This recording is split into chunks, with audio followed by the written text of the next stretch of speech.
Adenium में flowering शुरू हो गई है और बहुत अच्छी इनके मतलब कि टेम्परेचर भी हो चुका है। गर्मी अच्छी खासी पड़ने लगी है। 30 से 35 तक टेम्परेचर में अडेनियम बहुत अच्छी ग्रोथ करता है। तो ऐसे में जो हमने प्रून सर्दियों से पहले कर दिए थे, यानी डोरमेंसी से पहले जब प्रून करे थे, तब इसके अंदर हमने अच्छा जो फर्टिलाइज़र ह्यूमिक एसिड डाला था। तो उसके बाद में अब हम आज फर्टिलाइज़र और देंगे, और वो भी हम अपने बेबी अडेनियम में आज फर्टिलाइज़र देंगे साथियों। हेलो गाइस एवरीवन, कैसे हैं आप लोग? आप देख रहे हैं my YouTube channel the Mughals heaven. Mughal heaven में आप लोगों का स्वागत है। तो आज हम अपने बेबी अडेनियम में फर्टिलाइज़र देने जा रहे हैं, और इसके भी काफ़ी लीव्स मुड़ने लगे हैं और इनके अंदर काफ़ी दिन से पानी नहीं पड़ा है, सूखे पड़े हुए हैं बिल्कुल। तो इनकी सबसे पहले हम गुड़ाई कर लेते हैं, उसके बाद में साथियों हम बात करते हैं कि इसमें क्या फर्टिलाइज़र देना है ताकि इनकी ग्रोथ भी तेज़ी से हो। वैसे तो इसके अंदर फ्लावरिंग वगैरह भी हो रही है, अच्छी खासी फ्लावरिंग बेहतरीन किस्म की हो रही है, लेकिन इनको पानी की बड़ी सख्त ज़रूरत है। गर्मी तेज़ पड़ रही है और छोटे छोटे पौधे ये जिनके अंदर ये लगे हुए हैं, तो इनके ये इस तरीके से देखिए लीफ मुड़ने लगे हैं, और इनके जो फ्लावर है उनके ऊपर भी काफ़ी इस चीज़ का असर पड़ रहा है, क्योंकि गर्मी में बहुत काफ़ी तेज़ी आ गई है।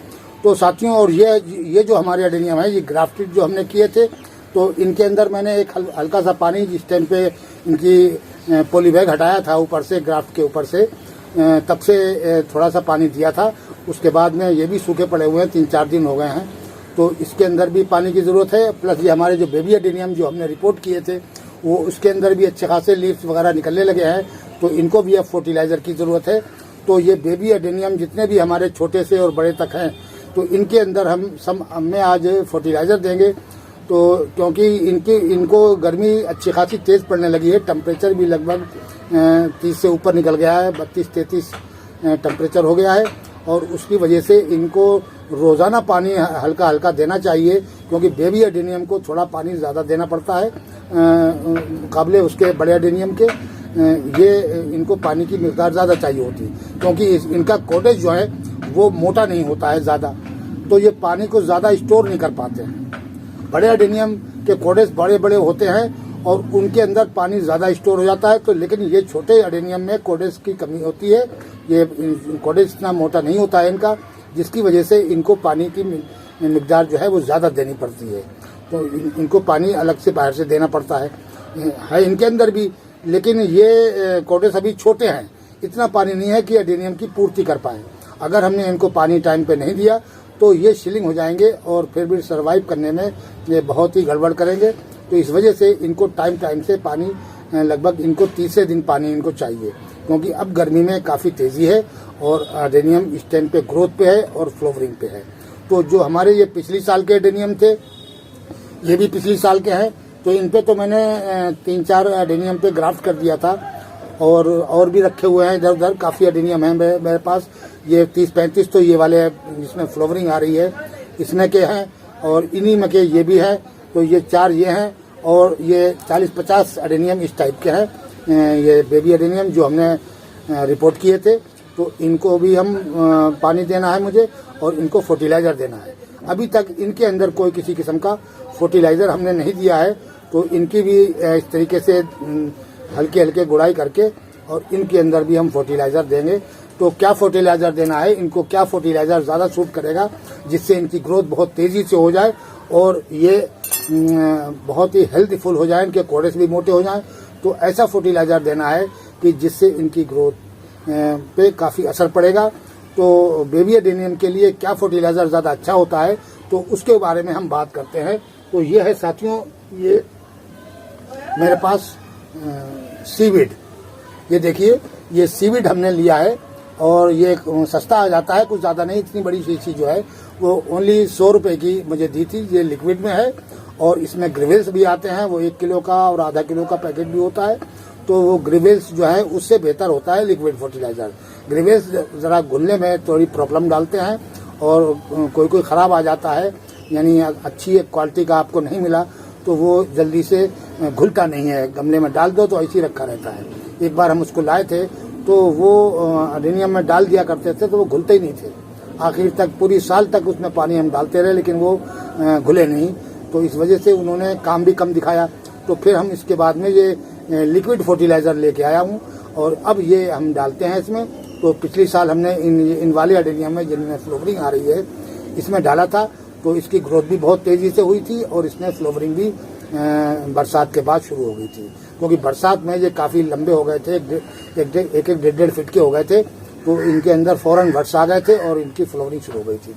अब के तो इनमें फरवरी लगते ही, क्योंकि हमने कुछ अडेनियम प्रून करे थे और कुछ नहीं करे थे, तो जिनको प्रून नहीं करा था उनमें सब में फ्लोवरिंग आ गई है और जिनको प्रून कर दिया था उनमें अभी फुटाव चल रहा है और लीफ जो है वो छोटे छोटे हैं। तो ये फर्टिलाइज़र तो हम सब में देंगे इस टाइम पे। ये हमने चंद निकाले हैं वीडियो के लिए, तो इसके हम आपको लोगों को दिखाते हैं कि ये कितनी मिकदार में और किस तरीके से फर्टिलाइज़र देना है। तो हमने ये लिया है साथियों लिक्विड फर्टिलाइज़र, ये करीब आधा लीटर के करीब लिक्विड फर्टिलाइज़र लिया है और इसके अंदर ये जो डांट है आपकी, इस डांट के बराबर हम फर्टिलाइज़र इसमें डालेंगे ये सीवीड।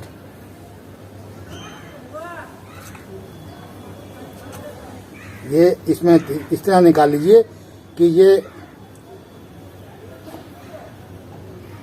भाई इतना बहुत है, ये इस साइज का आप फर्टिलाइज़र ये मिलाकर और इसके अंदर डाल दें।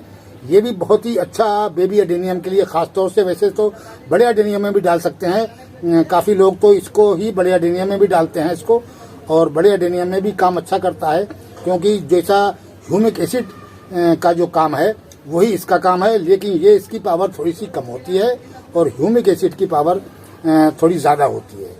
तो और ह्यूमिक एसिड जो ग्रेवेल्स में आता है वो घुलनशील होता है, इस वजह से ह्यूमिक एसिड काम भी अच्छा करता है, लेकिन बेबी एडेनियम के लिए वो सही नहीं। बेबी एडेनियम के लिए यही ज़्यादा सुटेबल होता है और इससे बेबी एडेनियम को ज़्यादा पावर की खादनी चाहिए। ये थोड़ा उससे हल्का होता है, सीवीड से थोड़ा ये हल्का होता है। ये भी समुद्री सिवार से बनाया जाता है और काफ़ी महंगी खादों में से ये खाद मिलती है, जैसे ह्यूमिक एसिड। ये तो थोड़ा सा हम है भी बहुत थोड़ा सा है, मुश्किल से 100 ग्राम होगा, तो इस वजह से ये 100 रुपये का दिया है।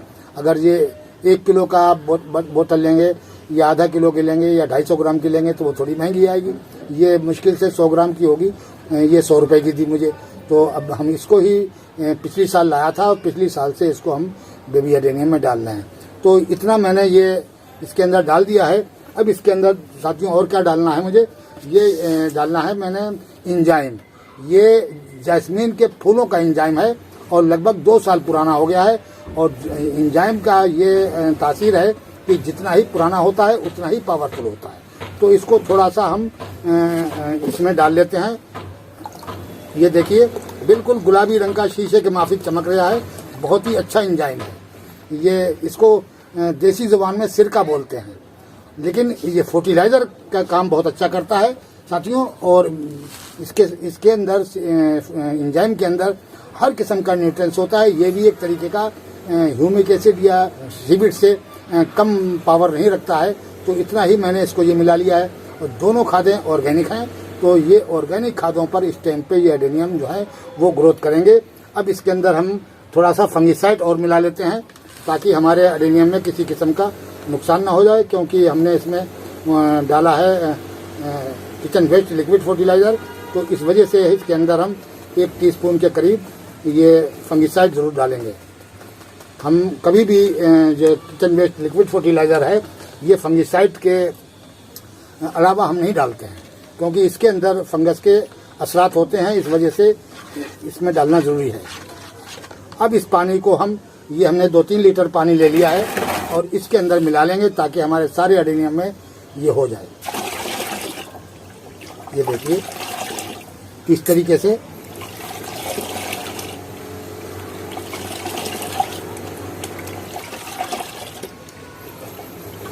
अब इसको हम थोड़ी थोड़ी मात्रा में इसके अंदर डाल देते हैं।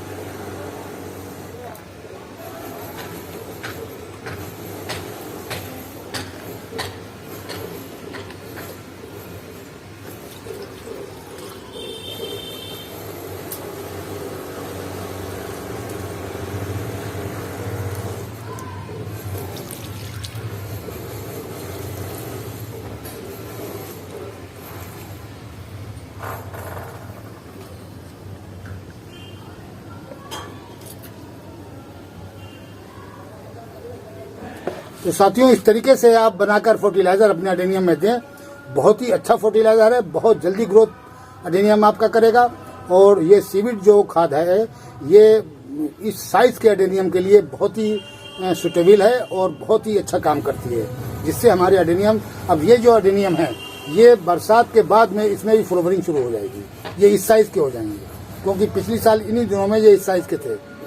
जब से मैंने इनकी केयर की और इनको बरसात के टाइम पे ये अच्छी खासी एकदम से इन्होंने लेंथ पकड़ी और उसके बाद में बरसाने लगे इसके अंदर और फ्लावरिंग शुरू हो गई। तो साथियों, इस तरीके से आप फर्टिलाइजर बनाकर ऑर्गेनिक आप अपने बेबी एडेनियम में दें। इसमें ज़्यादातर जो रासायनिक फर्टिलाइजर होता है वो ज़्यादा इसके लिए अच्छा नहीं होता है। अगर आपके पास सीविड या ह्यूमिक एसिड वगैरह हो और उसके बाद में किचन वेस्ट लिक्विड फर्टिलाइज़र और इंजाइम हो, तो ये सब चीज़ें मिलाकर आप अपने एडेनियम में को फर्टिलाइज़र दें और हर इसको 10 दिन के बाद 8 दिन के बाद इनको फर्टिलाइज़र देते रहें और पानी की मिकदार इसमें थोड़ी ज़्यादा रखें। इसको तीसरे दिन हल्का सा पानी ज़रूर दे दें, ताकि ये हमारे जो इनकी ग्रोथ है, इनके जो पत्ते मुड़ रहे हैं ये न मुड़े और हमारी फ्लावरिंग जो है वो बहुत ही अच्छी तरीके से हो। तो साथियों, आज के वीडियो में इतना ही। मिलते हैं अगले वीडियो में नए टॉपिक और नए कंटेंट के साथ। अगर हमारा वीडियो अच्छा लगे तो प्लीज़ लाइक कीजिए, शेयर कीजिए, सब्सक्राइब कीजिए। शुक्रिया, धन्यवाद।